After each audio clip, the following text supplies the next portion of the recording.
Do you remember last week how cold it was? You ought to, because I'm standing out here to remind you. This is actually February 16 when I'm recording this. It'll be posted on what should be a pleasant day on February 23. That day it's supposed to be in the mid-60s and the sun is shining, and it will be easy to forget how important the house is. This is cold. This morning it was 0. It's up to about 20 now, and I'm still cold. In fact, we're still warned not to stay outside very long lest we get some frostbite. You can see the street behind me and how that it's still covered in slick, packed down snow. We're told not to drive too much. Pipes are frozen over the city. We have to boil our water in this part.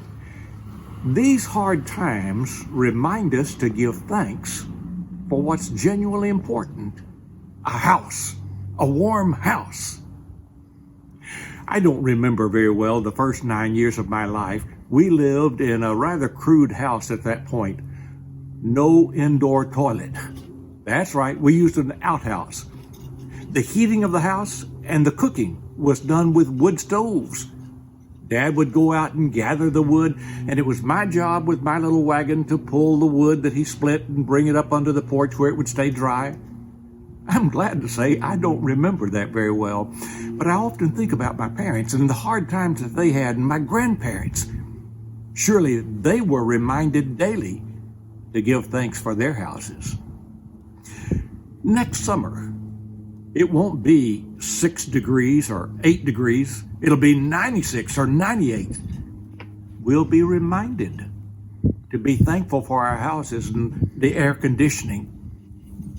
Hopefully, on this pleasant day of February 23, you won't need to see this snow and me all bundled up. Hopefully, you'll remember to give thanks for the blessing of your house. One more thought. It would have been terrible to have spent the night out last night on the outside. Suppose you had. Suppose you had frozen to death. If you're a Christian, you would have had the Lord. You see, the Apostle Paul said in Romans chapter 14, if we live unto the Lord. If we die unto the Lord. So whether we live or whether we die, we are the Lord's. When we start talking about our blessings, there's something far greater than a house, warmth, or cooling in the summer. We have Jesus. We give thanks most of all for that blessing, and we never take it for granted.